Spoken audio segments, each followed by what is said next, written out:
Okay, welcome to Level Up with Rachel podcast. I'm so happy to have you here today. Thank you for saying yes. Oh, it's my pleasure. Flying in from Sydney. Yes, flying in from Sydney. Yeah. Yeah, I'm honestly so pleased to be here. So thank you for inviting me. And Yeah. I love this topic. Yes. Yeah. Yes. So do you want to just give a little quick intro and, not just necessarily like, the surface level stuff, but like, who are you and what does that mean and what's your purpose here? Yeah, amazing. Oh, thank you. Thanks again for having me. So my name is Cara Calvin. I'm based in Christchurch, New Zealand. I am an identity transformation coach and children's book author and keynote speaker. I have spent most of my life trying to work on the self-love piece because I believe it is such a huge part of the success that we have in life, deeply loving ourselves. And I think we're all kind of trying to get back to that place where we're in alignment with our soul's purpose. And a lot of my journey through the corporate world, through all the lessons that I've had in my life, has really brought me to this place where I have learnt a lot, similar to you. And so you feel deeply connected to supporting other women, to you're kind of lighting at that path, and you're sort of stepping forward with courage to light that way for other women, because like you will as well, I just see so much potential around me, and so many women who are waking up to their potential and their power, and someone needs to go first, right? And so most of my life I've known that there's something different about me. I always felt like I was meant to do something really important and valuable, and to live with intention. And, I have just sort of found myself on this road where I've now stepped into the coaching space and supporting women to really look at their potential and to be courageous, and to find alignment and to really go after the things that they desire in their life. And it's just deeply fulfilling. And my soul's purpose is unconditional self-love, which is cool because this is what this podcast is all about. Yeah. And I think you'll find that a lot of women, their soul's purpose is similar. And it's a really difficult thing to find. So there are a lot of things that I've done in my life. I spent 12 years of my life in corporate, chasing validation, chasing the money, the titles, working 60 plus hours a week to prove myself, because that was what I was told was success. That's what success looked like. So I left university and I spent a long time really working in the corporate world and recognizing the whole time that this wasn't for me. The environment wasn't for me. I went through burnout. I went through, so many health challenges because I just really was just burning the candle at both ends. And then obviously had children, so went through another massive identity shift there, where that identity had been stripped away from me. I wasn't earning the money that I was earning. I wasn't getting the validation that I needed and that I had found I was getting from the corporate world. And what I did recognize at that point was that I really valued productivity. So my worth, I was giving it away to productivity. So the more I did, the more value I saw in myself.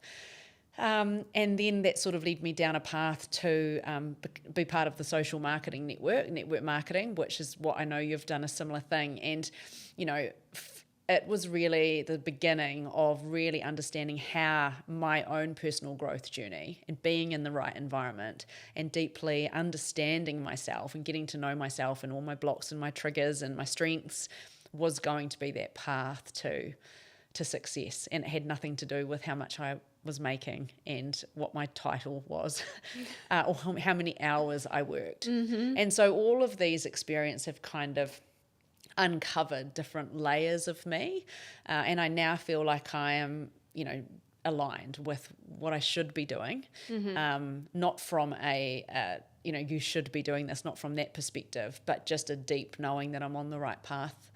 And it's, like I said, deeply fulfilling and really aligned. So like I said, there's been so many layers to my story and so many different identities. But I do feel like for the first time in my life, this identity feels really, truly more like the authentic version of me. So So beautiful. It's fascinating how similar our stories are. Oh, I know. Like, It really is, isn't it? well, I love Yeah. that we've connected, and it's just like, oh, it's like me, but it's someone else's body. Yeah, exactly. Yeah, and I think a lot of people listening will resonate with sort of feeling like they're on that hamster wheel or on a bullet train that they can't get off, and their nervous system is highly dysregulated. They are, hitting Disconnected. burnout, very disconnected, particularly from their physical body, which I found to be a huge challenge in my own journey. And they are numbing a lot of the triggers that are coming up because they're telling themselves they're busy and they don't have time, and it's all part of that journey of unpacking. What did that look like for you? The unpacking. Like the numbing or the distracting? So for a long time, so when I was a teenager, it was definitely food and alcohol. Okay.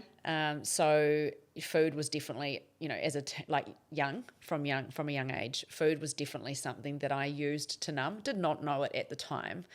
And then as I got a bit older, so let's say from 15, 16, it really started to be alcohol. So drugs were never a numbing mechanism for me, but alcohol absolutely was. So I would consider myself a binge drinker. And I really started to recognize that in my early 20s and tried numerous times to cut back alcohol and to stop drinking alcohol. And things like social media, things like exercise, things like shopping, things like men, seeking validation from men. During that time, they were all things that I was using in retrospect to numb the feelings that I was having about myself and my lack of self-worth. And I think, even now I recognize sometimes I go down scroll holes with social media. Sometimes I definitely have worked through the food, and I've been sober now for 5.5 years. But there's definitely things like the shopping for me now. If I notice I'm not feeling great about something or I'm feeling stressed or something, I will definitely go and buy myself an outfit. But I believe we do need vices as well. But I think the first part and the key part is acknowledging it rather than doing it on autopilot. So like you said, I think for me the biggest thing really was trying to escape reality through food and alcohol. They were probably my biggest numbing coping mechanisms, particularly when I was younger, for sure. Do you feel like, later on as you finished university and went into your career, that becoming like a workaholic in a sense was also? Definitely. I think it was less about numbing, but more about proving. So I was using exercise at that time, and I was using it what I would say would be a stress release. But actually I had a form of orthorexia post-bulimia, which I was saying it was healthy. I was eating less, eating very minimal amount of food and exercising at honestly an obscene amount. What does that look like? What does an obscene amount look like?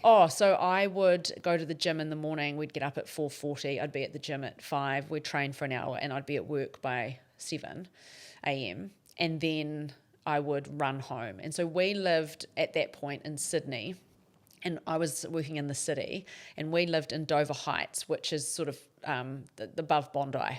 On that eastern suburb side. And it's so hilly. It's just up and down, up and down. And it was about 10 and a half kilometres from my office door to my front door. And I would run home each day. So I would train for an hour in the morning, and I would run. And this is like extremely hilly. And they call it Heartbreak Hill. We lived at the top of Heartbreak Hill. So if you've done the City to Surf in Sydney, you'll realise that this is just this brutal uphill run at the end. And so I would do that probably 4 times a week, maybe 5, maybe every working day. And then on the weekends, my husband and I would run from our house all the way down to, Bronte, Coogee, sometimes even further.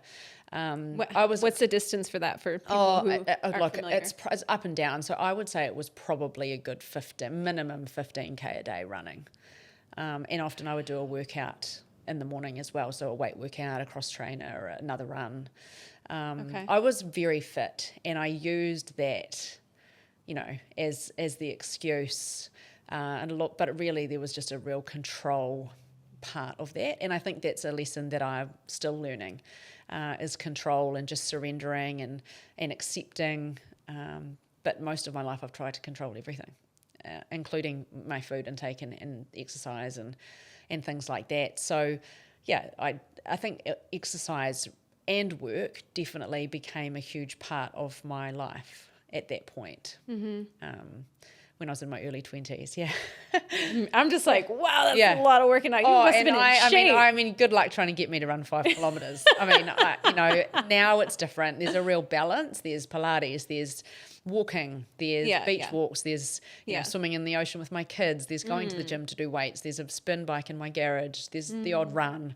There's a real balance there, and I do it because I love it, not because I'm trying to counteract the calories that I've eaten or that I'm trying to numb a feeling of unworthiness. Okay. There was definitely a huge shift there for me as well. But again, I still like to exercise every day. I think it's really good for anyone's mental health to do that as well. Yeah. Have you uncovered yet what the reasons are that you feel that you need a sense of control?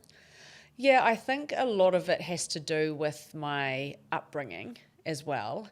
I have very, like, 2 parents with extraordinary work ethic, and the societal pressures of what success looks like, and the way it should look and the way you should look. And I think, growing up in the 90s, I was born in the mid 80s, the things that we saw in magazines, the conversations that were being had on television and TV shows. And I think society, there was this real pressure on women, and there still is to a degree, on looking a certain way. Mm-hmm. And I think that's generational as well. I think that's come from, years and past family members of looking a certain way, behaving a certain way, the expectations on women in society. And interestingly, it's probably our parents, maybe our grandparents, who were the first generation of women to actually work. And women were at home, they were cooking and cleaning, they were looking after the children, they had to look a certain way and have the house looking a certain way. And I think even though we don't acknowledge it, I think that generational, those cycles have really come through.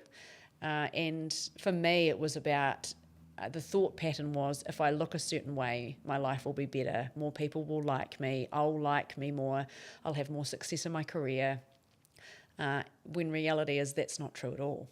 But that was the programming that I had. And I think you'll find that people still have that today. If I just lose 5 kilos, people will like me more. I'll be able to find a partner. My husband will love me more. When really, again, we're looking outside of ourselves for validation, when that real self-love piece comes from loving ourselves and accepting ourselves. And it's easy to say that. It's easy. So easy to say, isn't it? Yeah, it's easy to say, like, look in the mirror, look in your left eye and tell yourself you love yourself. But actually there's this integrating it. Yeah, there's the subconscious programming that we run most of the time, not even recognizing it. So we have an average of 60,000 thoughts a day, and they say around 75 to 85% of those thoughts are negative, those subconscious thoughts. So a lot of the time we're going around in this negative state and we don't even realize it.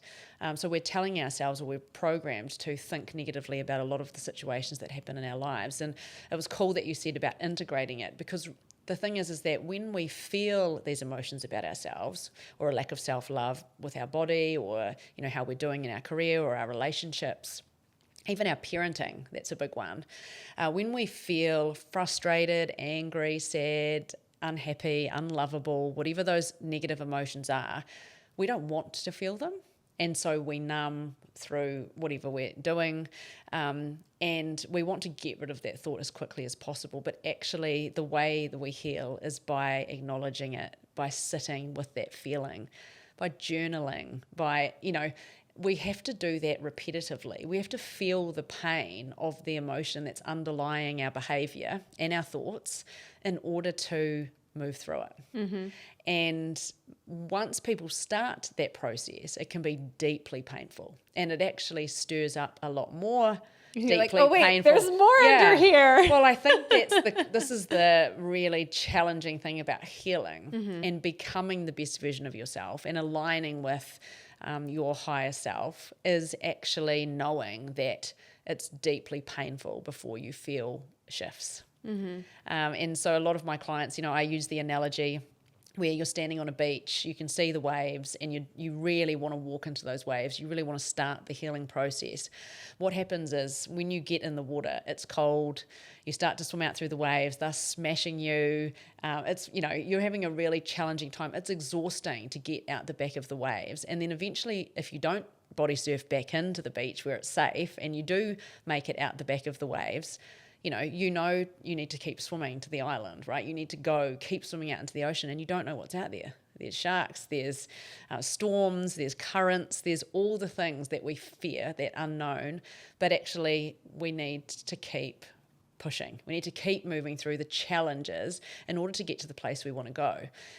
But it is easier to take those waves back to the beach. Mm-hmm. And that's kind of that theory on healing, because when we're outside of our comfort zone, we feel challenged, we feel the resistance. But the only way through is to stay in that resistance and to stay outside your comfort zone and to sit with those feelings.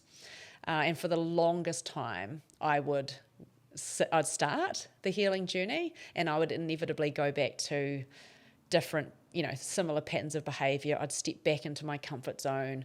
I'd start hanging out with the same people again who validated my behavior and who were also not healing. And it became this vicious cycle that, was just frustrating. But there was this deep kind of feeling within me, this knowing that I was meant to transform. And there was something bigger for me, and I knew that I had to do the work. No one else was going to do it for me. And there's this amazing quote, and I think about it all the time when things feel really difficult, and it's, I don't heal so that my parents understand. I heal so that my children don't have to. And and I don't want my children to feel half of the pain of lack of self-worth that I have felt in my life, or some of the really difficult, challenging mental health issues that I have had to walk through, because now I have the tools. It's my responsibility to share them with my children, and reflect back self-love onto them so that they don't feel that pain. Yeah. Yeah. And it's not to say that your children don't need to go through any kind of struggle in life, because that's important. Absolutely. They will have their own struggles, definitely. Yeah. But it's about being able to go through those struggles without any added layers, if you will. Absolutely. And it's just everyone needs a toolkit. So everyone will go through struggles. I mean, even you and I, we've gone through some big struggles. We've got the tools. We've moved through some. We're not immune from further struggles in our life. No. But what the difference is when you start to heal, you start to collect tools. And I have to call on them a lot. And that's the difference. When you can give your children some tools to help them move through struggles, they don't feel alone. And they have the capability to manage their own challenges. Yeah. And they will have plenty in the world. And I can't protect my children from the challenges that they'll face. I would love to be able to, but what I can do is I can guide them, if I can, in a way that means that they don't have to feel it as deeply as I did. Especially some of the struggles that I've had in my life. Yeah. Yeah. Yeah. Which is amazing, because like you say, they're going to go through stuff. Definitely. And it's such a world of difference when you can be side by side with your children from a regulated state and sit with them in their discomfort. And I'm sure you do this with your clients too. I'm not going to come save you. Yeah. I'm going to empower you. And when you're going through a really hard time, I'm not going to pat your back and be like, oh, it's okay. It's okay. I'm going to go, yeah, this really sucks. Yeah. And it's really uncomfortable. I know. Yep. But you're going to get through it. Yeah. And I say to friends of mine who are having difficult times, clients, even my children, I say, I will come down into the pit and sit with you, but I have a ladder and you need to build your own. Yeah. So, I find that really, really helpful. And sometimes I have to use my own ladder to get myself out of my own pits, and that's life. That's the humanness of what we all experience. Yes. We're definitely not, like I said, not immune from challenges, but it's how we respond to them. And like you're saying, holding space for anyone, friends, children, when they are struggling emotionally, that has probably been one of the hardest things that I have had to learn as a parent, and I still really struggle with, because emotionally I didn't learn as a child how to hold space. It was always get on with it, no pain, no gain, suck it up, you're tougher than that. You know, that real upbringing that a lot of people had my similar age to me, where it was like, you know, silent tongue's a wise one. You know, you're kind of holding it all yourselves. And Stop crying. I'm going to give you something to cry stop about. crying, suck it. Yeah, I love that one. Well, I don't, but that resonates a lot. So with my children, sometimes I find myself defaulting to that. So I find my nervous system and my emotions are heightened when my children are having a meltdown, and I find myself really struggling. And so what I do at the moment, I'm not perfect, but I have to walk away from it. Like I have to say, you know, you're safe, you know. Sit with it. I have to walk away and come back and be like, I'm here for you. I know it's painful, but when you are ready to talk to me, you can come and find me, and just allow them to feel that emotion, rather than me trying to fix it or tell them that they're being silly or just shut it down, suppress it. Exactly, get on with it. Because what I know from my own healing and the healing of people around me is, if we don't feel our emotions or express them or allow them to be felt, they store in our body as trauma, and that's the cause of disease, of injury, of illness. So suppressing emotions, And that's a huge thing here in New Zealand, by the way. yeah, it is. It's huge. It's absolutely massive. Yeah. But once you understand that, you know, I went to Auckland recently to see Gabor Mate speak, and I actually went to the trauma conference last year in Christchurch where Bessel van Colt spoke, and he wrote "The Body Keeps the Score." Yes. And just understanding that and the science behind it, like people think it's all woo-woo, you know, It's not. energetics. It's but measured. It's absolutely backed by science. Yes. And once you understand that, you know, it's really quite profound. And we've got a lot of friends who were professional athletes or, you know, ex-rugby players, and the amount of injuries that these guys have had. And, you know, I have to sometimes keep my mouth shut if there's been broken bones and, you know, knee injuries and all sorts of surgeries, because I'm like wanting to find out what the emotional trauma is, or the trauma as a child, or what you're storing. And some of them I can, but, you know, like you say, it's not something that's talked about openly. No. So things like the breath work, the sound bowls, the kinesiology, and some of those tools for releasing trauma in the body are not currently, you know, front and center, but I think they will be. Yeah. And those sorts of things have been huge in releasing, you know, the trauma in my body and the emotions that are stored in my body as well. Well, when you release those things, it creates space for so much more like greatness, and it creates this space for you to be able to connect yourself in ways that you haven't before, because it's been taken up by so much other crap. And then all of a sudden you're connected to yourself in this deeper way. Yep. And you are able to look at life differently. You're able to respond to life differently. Like it's so hard to emphasize to people like how impactful, you know, it is. Oh, definitely. Definitely. Because, you know, I always say this, if you have too many books in a bookshelf, there's no room for new books. So you need to remove some of the old books in order to create space for the new. And I think too, one of the biggest challenges I've faced in my own journey has been connecting to my body. So feeling my emotions, understanding where those emotions live in my body. So, and quieting the noise in my brain, and just finding space and calm to be with myself. And I think that's been challenging, and probably why I used productivity and busyness and running obscene amount of kilometers a day, because actually being alone was deeply traumatic for me, and I still find that quite difficult. So I've even had to stop recently taking my headphones on walks, because when I would try and be alone, I would still have somebody in my ear on a podcast. Fascinating. Or I'd have music blaring in my ears. Okay. So actually silence, being alone, walking along the beach with no music, going for a walk with the dog with no podcast is deeply uncomfortable for me. Fascinating. And I used to tell myself the program was, it's because I'm an extrovert, I get my energy from other people. But actually, in retrospect, it was because I didn't want to feel some of those underlying emotions that were there. And so I would distract myself.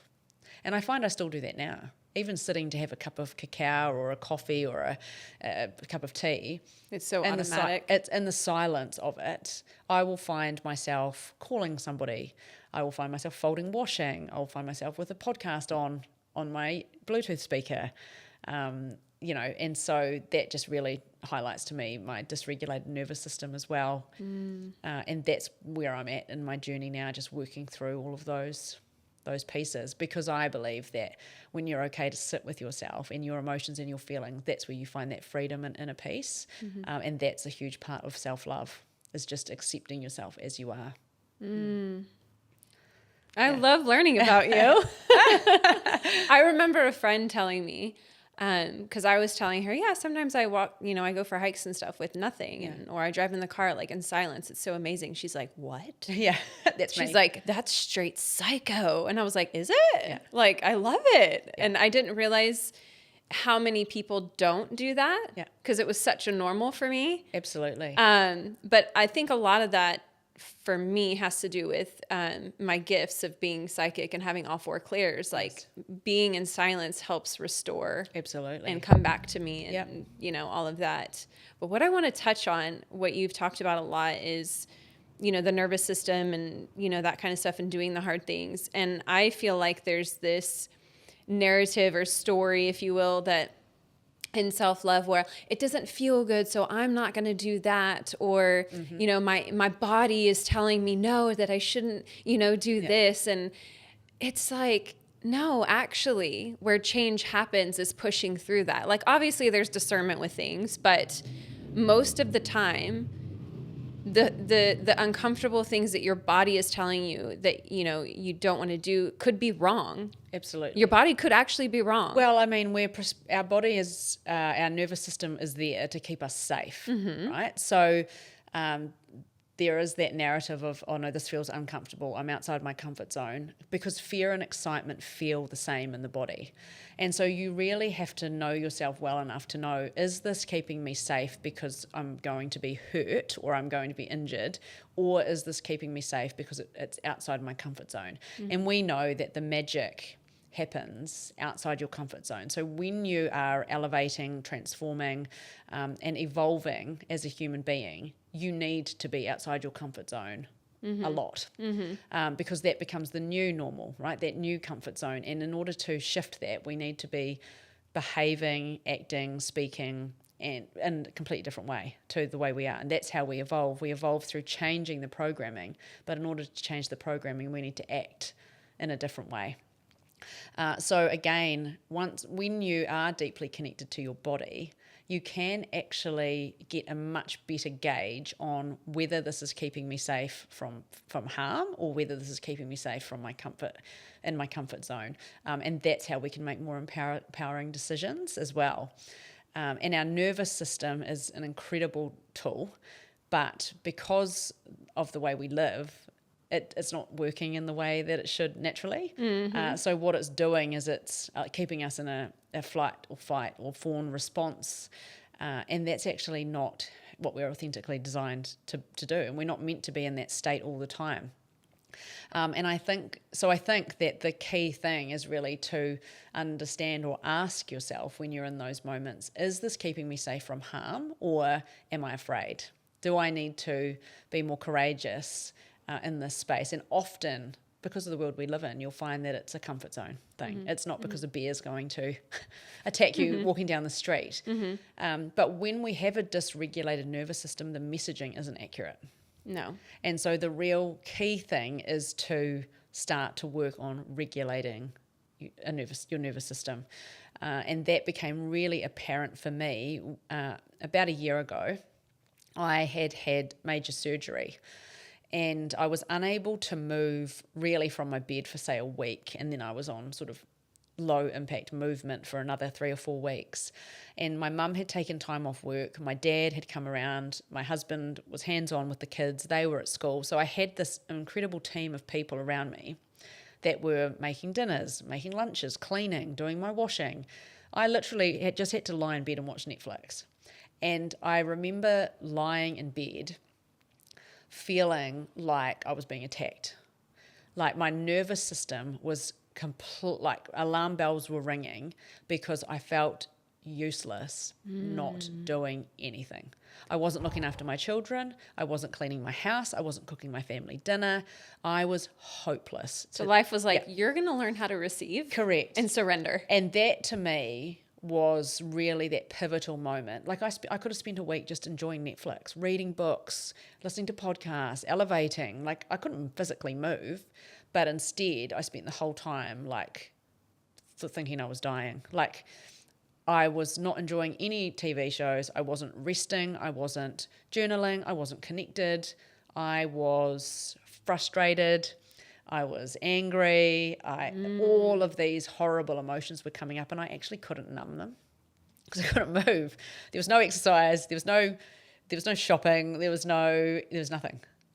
So that was kind of that moment where I remember thinking, something's got to change, And I remember just because my response is fight. I'm a yeller. When I'm frustrated and the emotions are there, I scream and yell and carry on. Like that's my response. I know a lot of people is flight, like get out of the house, shut down, not wanting to have conversations, whereas I'm full noise. Mm-hmm. And I remember just feeling so resentful and frustrated. And yeah, that was my wake up call really of like the nervous system. This nervous system of mine is a huge, is really dysregulated and is going to be a huge problem if I don't manage it right now. And I remember a friend sending me a voice note who's, she's a breathwork facilitator, extremely knowledgeable in this space. And she said to me, you need to do some tapping and you need to tell your body that it's safe. Like, and do you think that this was because you were so used to living in not just fight or flight, but like you talked about earlier, the productivity, the chaos, the always having something to go on, and you were actually forced to just sit absolutely or lay down, if you will? And the stories, from my upbringing was, if you're not doing that, you're lazy. You don't get anything unless you work hard. Work ethic was a huge part of my life and my programming. And I still see it in my parents now and, a lot of people in that generation. Mm-hmm.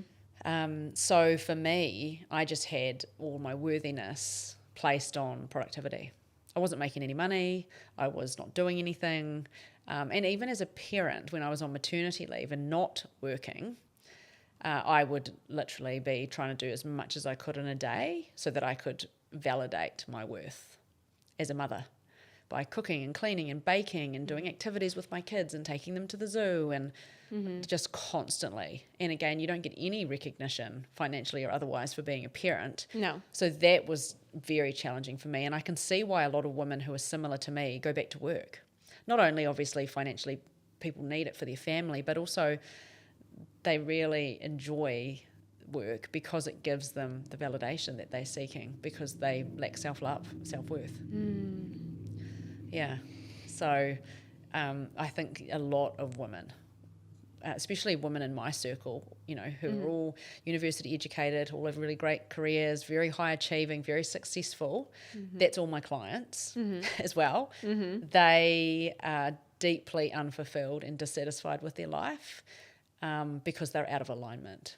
Because they are burning the candle at both ends and they're avoiding all the healing that they need to do in order to fulfill their purpose. While they're here. Yeah. My clients are the same, and they also have this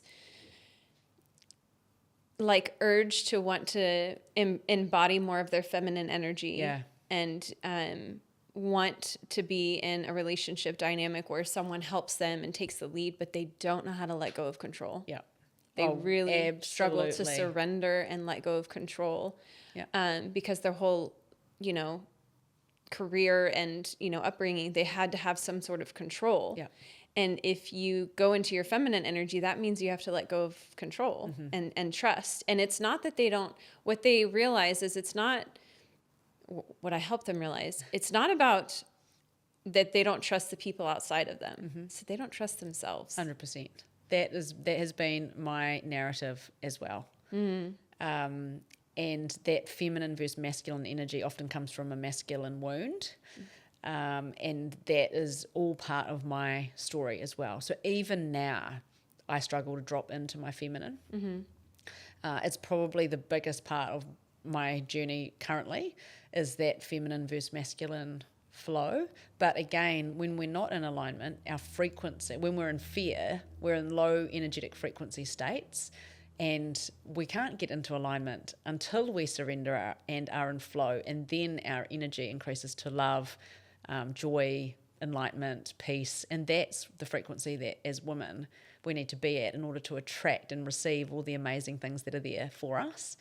And so what it's hard to understand, I think, for a high achieving woman is, in order, like rest, surrender, flow, alignment, those things we need in order to become more successful. Yes. So interestingly, now I am more fulfilled and make more money and work less doing what I love, but releasing those thought patterns around what success looked like to me, and actually practicing rest, practicing surrendering, practicing deeply connecting to myself and my intuition, and trusting that has been one of the hardest parts of my journey. And we can't continue to work huge amount of hours, be the primary caregiver for children, doing something that we don't love because we think we should, and still seek out self-love and get to this place where we feel safe, calm, happy, aligned, fulfilled. You can't. You're on the wrong path. And there needs to be a change in behaviour, a change in thought process, a change in action, and really deeply investing in yourself through coaching, through different modalities of healing, in order to start to course correct and get back on that right path. And you can still be a wildly successful corporate woman, being in your feminine energy and aligned and in flow, simply by changing a few areas of your life, in order to connect deeper with who you truly are and what you truly want. Because I think if you asked me 10 years ago, what is it that you want? Like, what does success look like for you? I mean, I've been living in that for a decade. I created everything I said that I wanted. And interestingly, I live in this life, and I lived in this life that I felt deeply disconnected from, even though I created it and it was everything that I ever wanted. It was my entire vision board. I just stepped straight into it. And now it looks different, because I have evolved, and actually I have moved more in alignment with what who I truly am and what I truly want in this lifetime, as opposed to what I think I should have and who I should be. And I think more women, the more women that start to work in this space and to align and to heal themselves, the higher the frequency is and the more light that shines from that space, because it is a lonely road. You do get a lot of criticism from other women who don't understand, but there's probably this deep part of them that desperately wants to do the work. So it is a lonely journey at times, but actually it's amazing, because it brings to you the people that get it. It brings that soul tribe of women who understand the journey and that you feel safe to share your story with. And that's, those friendships are, invaluable. And it makes life harder but easier. Yeah. That makes sense. Yeah. Well, and it can be an isolating journey, but that's the purpose. Oh, I totally is so agree that you with can find yourself in the quiet, like we've been talking about. Exactly. That's 100% correct. And the other thing is that I want people to know is, like, masculine energy isn't bad. Like not at all. We need both. Oh, absolutely. Just like everything in life, there's the polarity and the duality, and we need both. Yep. And I just think when there's an imbalance, that's where we have the burnout. Yeah, and women that we work with are way into their masculine. Absolutely. Maybe even in their wounded masculine a little bit. Yeah. And it's okay. You're not broken. Yeah. There's nothing wrong with you. It's what you did because that's what you were told to do, and or you did it for safety, or that's what you needed to do to protect yourself. But now, as an adult, you have the option to shift that and change that and allow your feminine to come back forward, because that's your true way of being. Oh, absolutely. Is being primarily in your feminine. And then, but in order to be in your feminine, you have to know how to harness your masculine in a healthy way, not in a way as like to manipulate or control or, you know, things like that. Yeah. So I love that you're on that journey. And so with learning all of that and with your self-love journey, how has that impacted your relationships? Oh, so, I mean, I think, you know, everyone is in our life for a reason, a season, or a lesson. I say that all the time too. Yeah. I think it's important to understand that. And there have been amazing. Well, actually, I say for a reason, a season, or a lifetime. Oh, I love that. Yeah. I I think the hardest part of elevating, changing, evolving, and transforming really is when relationships end or drop away. There's a lot of guilt and fear of the unknown and sadness. Abandonment and sadness that comes from acknowledging when relationships do end. That can be, you know, friends, that can be, in lots of people's cases, personal relationships. I think understanding that, knowing that is important, because we can't slow down our own journey in order to wait for people to catch up. And I think that everybody's on their own unique journey and is elevating and changing and evolving at different speeds, some not at all, but we can't let it slow us down. And I think the challenge is when there's this gap widens and we have to let people go. But like I said with the bookcase, in order to create space for the new seats at the table, we need to remove some people. And it's not that we don't love them.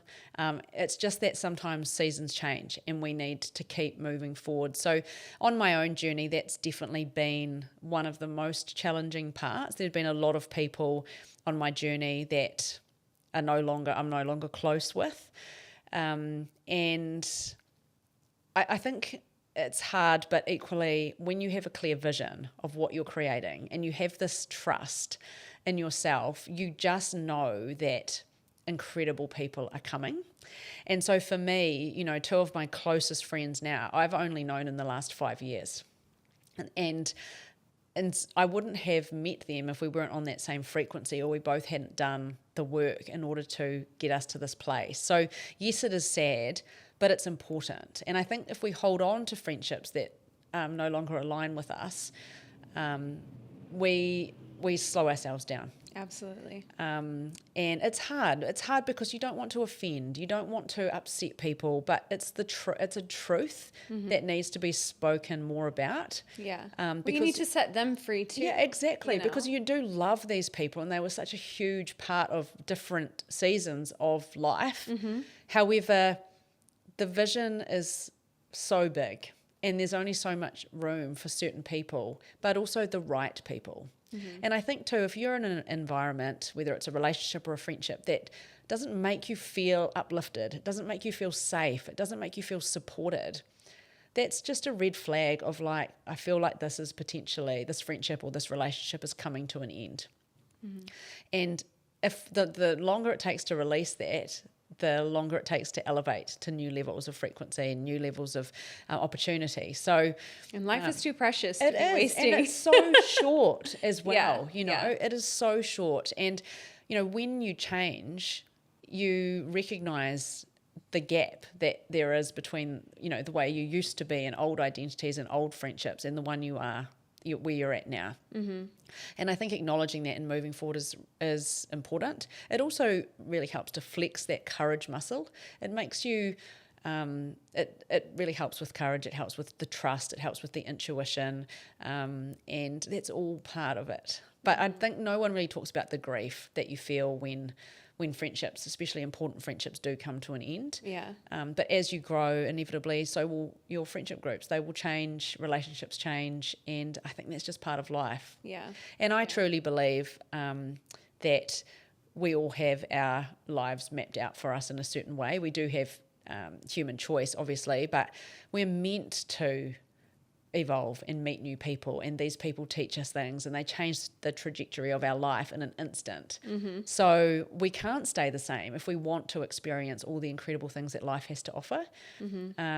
And that's really what I'm here for. I'm here for a full human experience and to really try and live out my purpose and to create impact, and to deeply heal myself on that journey so that I feel that sense of freedom that freedom from my own, like within, that I seek out. Yeah. And I would say, from my personal experience, some of the friendships that I've had to, walk away from or break up with or whatever were harder than some romantic relationships that Absolutely. I had to break up with. Yep. Like, I grieved more around that than, a romantic partnership. Definitely. So I'm glad that we're talking about that, because I think it is important for people to know, like, it's just a part of the process. And it's not to say that there's anything wrong with those people, or that they're bad or they're less than or anything like that. It's also a part of, like, letting them go too, so that they can continue on with their own journey. And it's just a part of life. It is. And I think when you start to align more with your authenticity, you start to recognize, and I do a lot of this with my clients, your core values, the things you stand for. And when you start to do that, you start to recognize some of the people in your life that don't align with those same values. And that can be really frustrating. And so that kind of almost gives you this compass of who are the people who I align with in my authentic self, and who are the people that were in my life for a reason that really helped to show me exactly what my values are as well. There was a Harvard study that I think it was like, they were talking about like 99% of your success comes from your reference group. Yes. I did see that. I literally saw a meme about that, or a reel about that on social like, media. Yeah. And, because they always talk about the circle of 5 people and stuff like that, but it goes beyond that, in my opinion. It goes for what you're watching on social media. Yep, absolutely.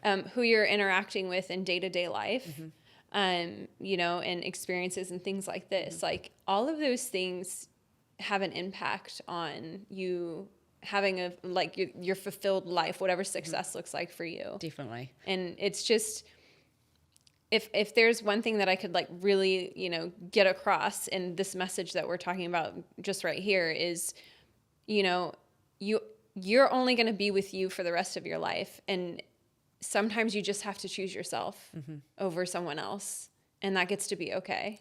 Absolutely. And I think that's that real guilt piece too, as a woman, where we feel like we need to sacrifice ourselves sometimes for others. And we feel a lot of guilt, even just to create space for ourselves, or go away for a few hours to get our nails done, or there's that real guilt piece, especially with children. But again, it's about choosing yourself. The more we do that, the more stronger we get at that. And it is really, really important to do that. Yeah. So what does, I feel like you've explained it, but what does self-love mean to you? Like, what is the definition for you? I feel like self-love is freedom to me. It's freedom from anything external, and it's a real deep knowing of who I am, what I'm here to do, and who I am authentically, and aligning my actions with that. And I believe that is where I will find the freedom that I crave, to be myself in this world and to create impact. Because self-love is not outside of ourselves. It is deeply within us. No other person can make us happy. No other person can give us the love that we desire. Yes, it's great to have people that love us and care for us and do great things to make us feel good about ourselves. But actually, if we don't feel that self-love within, we will never feel free. We will always feel like there is an expectation placed on us, and that will kind of hinder the alignment and the authenticity that we're looking for, because again, it's not out there. It's within, and I think that's where the freedom lies. That peace, the enlightenment, that love and freedom. And would you say that a part of that process is leaning into maybe what a lot of people refer to as like the shadow work, or, Oh, absolutely. I think in order to become the best version of you, there is a huge element of looking inward. So instead of looking outside, it's turning that magnifying glass inward and looking at the things that trigger us, the shadows. And like you said earlier, sitting with it. Absolutely. Instead and of just trying acknowledging to... it. Yeah, and not just once. Yes. You can't just sit with your pain and your fear once. You can't do a bit sign of up journaling. for a 3-month membership and be like, exactly. it's not gone after 3 months. Yeah, it's a process. It takes time. There's no magic pill to success, healing, self-love. It is a commitment to yourself to do the work consistently. Yes. And, for me, I have lived through an eating disorder that I now am deeply grateful for. I just think that eating disorder nearly killed me, but it dropped me to rock bottom, and it forced me to rebuild myself from the bottom up. And without that experience and that fight and those struggles, I probably wouldn't be in this I definitely wouldn't be at the place I am now, where I have been working consistently on myself now for over 20 years. I think I would have accepted life as it was and lived in that space where, I didn't understand that I could create all of the amazing things I wanted in this life. I would have accepted that what I had got was it, and it would have felt hard and challenging. But once you know that you can change your thoughts, you can change your behavior, and you can change the way you see yourself in this world, and you've done it over and over and over again. And let that land. You've done it. You've taken action. You've integrated. Absolutely. You've embodied it. You can't just think your way out of it. Exactly. You can actually do it. You can use the same formula to do it for your career, for your health, and your parenting and your personal relationships. You can literally change the way you think about anything. And because I have done that, because I was very, very unwell, absolutely hated myself, was really doing terrible things not looking after my body, deeply, deeply unwell for such a long period of time. I just never imagined that I would think any differently, or I would behave any differently, or I would ever be healthy or empowered or want to be seen. And, so once you've done that work, you recognize that you can use that, again, same tools to build different areas of your life. And that is also self-love. Self-love is choosing yourself and being courageous and going after what you want to create the life that you want, in spite of all the fears that you have as well. In spite of it being really fucking hard and uncomfortable. It is. Totally. Absolutely. Yeah. Really hard. And I think people make it look easy, right? And that's why we're here having this conversation, because from the outside, it looks like, a couple of years, changed your life. It looks easy, right? They don't see the behind the scenes, the daily activities, the deep healing, the tears, the investments in ourselves, from coaching through wellness, just everything. All of those things compound to actually create, a better version of you. And sitting around and listening to podcasts and waiting for somebody to save you is not the strategy. It's going to keep you stuck and frustrated and living in Groundhog Day. But by stepping forward into that healing journey, really knowing exactly who you are and what you want, and being deeply committed to that process, is the only way forward. Yeah. What do you wish more, I want to say women like us, but we're not really those kind of women anymore, but we are kind of, because it's always there. Yes. But hyper independent, high achieving, successful career, ticked all the boxes, those kind of women. What do you wish that they understood about self-love? What's the core thing that you wish that they understood about going there and leaning in and surrendering to more of their feminine energy? I would say you need to slow down to speed up, would be one. And the other one would be that you have the power to change your entire life. It's a matter of slowing down long enough to really get to know yourself, understand yourself, know your strengths, align with your higher self, align with your vision for the future, and then start to take those small steps towards that journey. So you don't need to see the whole staircase or the whole road ahead of you, but you do need to start moving in a different direction in order for those headlights to kick in and to start to see more. So I always say to my clients, if you're driving down a road and you've got your headlights off, you can't see anything. But by acknowledging and starting the journey and flicking those headlights on, you start to see a little bit more. And as you start to accelerate and move forward, you see more again. And then sometimes a new path will present itself. But actually, unless people start to move and change, there is no way you will change. And slowing down is the way that you do that. And that doesn't mean quitting your job, moving to Bali and like fully sitting changing on the couch, everything. watching Netflix. It could be something as simple as, yes, you have a massive job, and yes, you've got 2 or 3 children, and yes, life is busy and full and challenging, but it could be as simple as getting up 20 minutes earlier, meditating for 10 minutes and journaling for 10 minutes and sitting with a cup of tea before the craziness. Mm-hmm.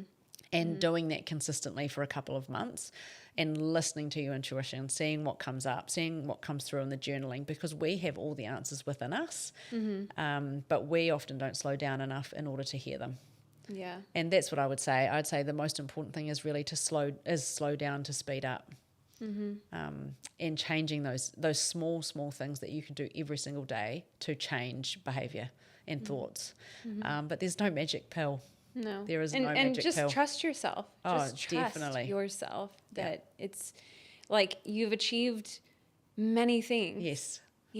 Like, yes, you may not know what the unknown has in store, but you'll figure it out because you figured out all this other stuff. Oh, definitely. So just trust yourself. Yeah, exactly.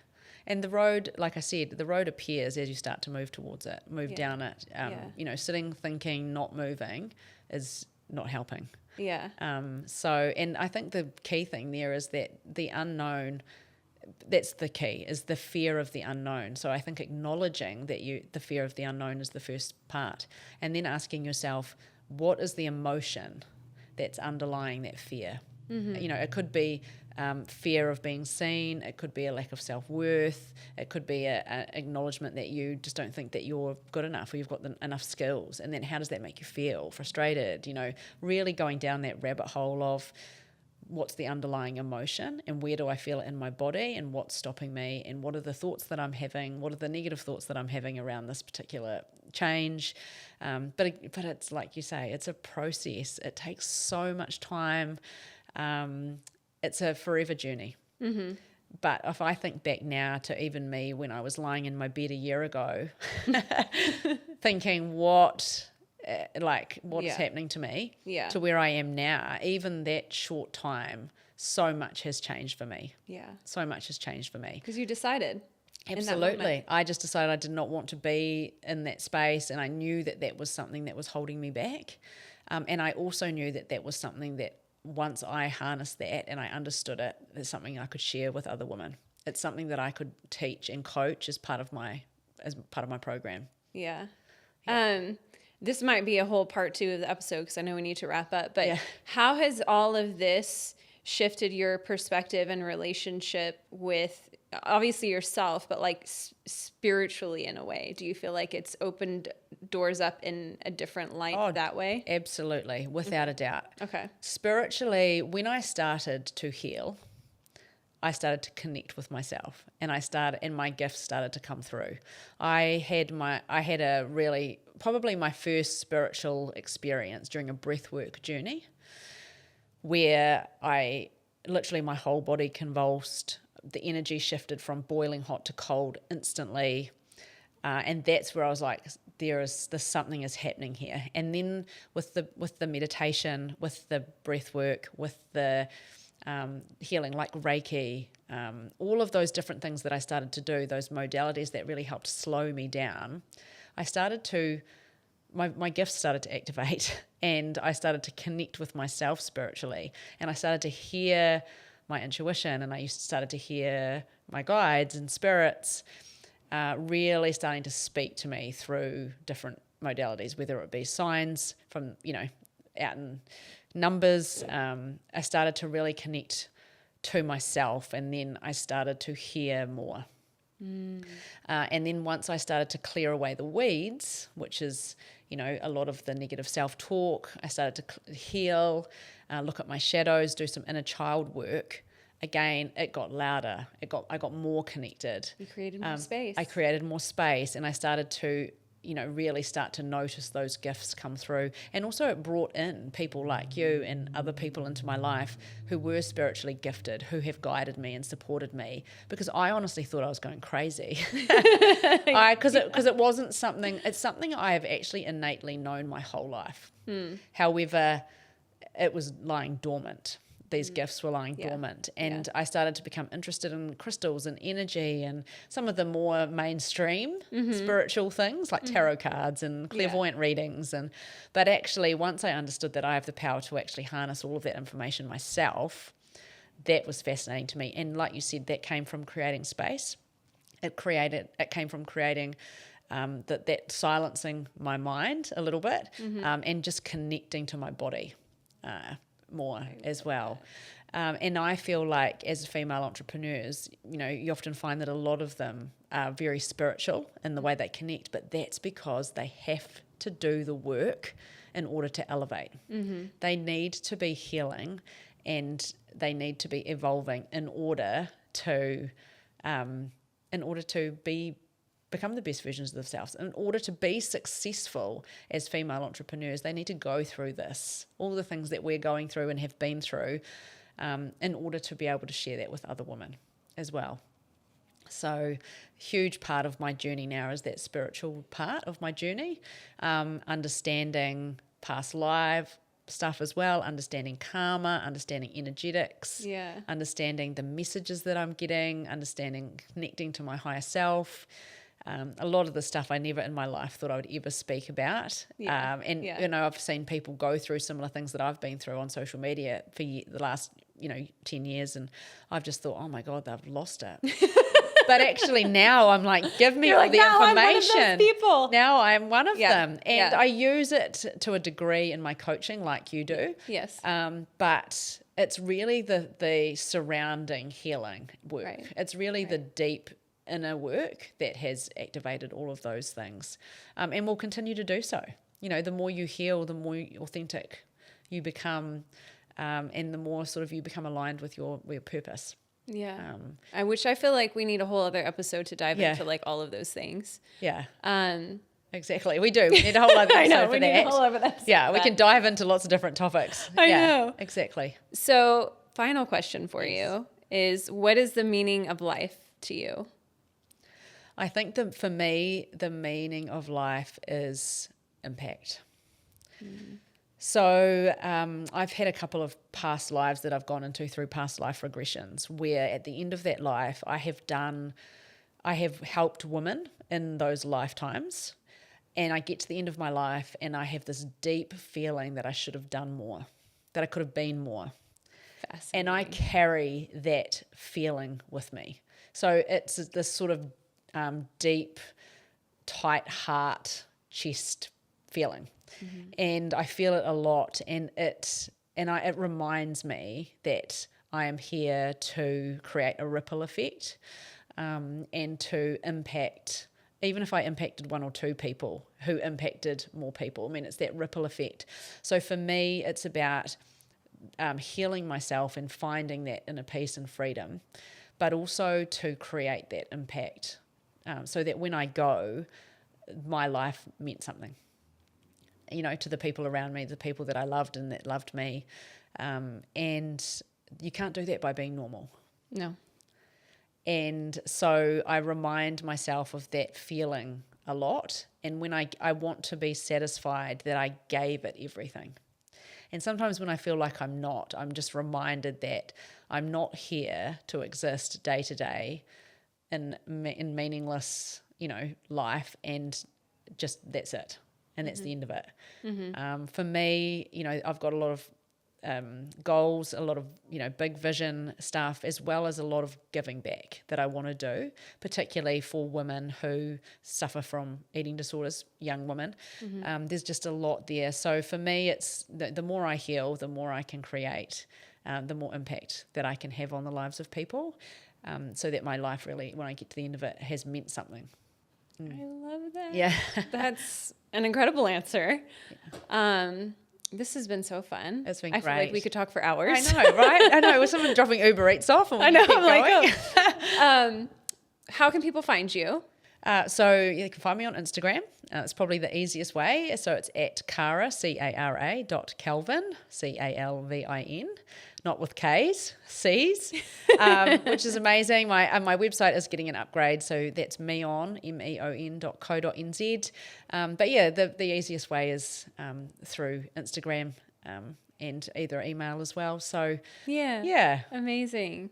I just feel so grateful to have connected with you, and like this start of this new friendship. And yeah, likewise. It's just so cool. Yeah, well, And I mean, like we were saying, to create space, Yeah. you start to align with people who are on a similar journey to you, and those friendships are amazing. it's so fun. Like I'm It excited is. to see where this goes Yeah. and what happens. And Yeah, exactly. thank you so much for coming on I'm and really grateful for sharing the and gift of our friendship, and also being invited. So thank you so much. yeah. And don't you guys have a podcast coming? Yeah, we do. Leaders in the Light Yes. podcast, which is launching very, very soon, which I'm excited about. And again, similar conversations to this. It's like the real raw behind the scenes healing journey, not the surface level business stuff, but like the woman behind it. So yeah, I'm excited to launch that with Amy, my business partner, very soon. So Yeah. we'll have you on for sure. Oh, cool. Yeah.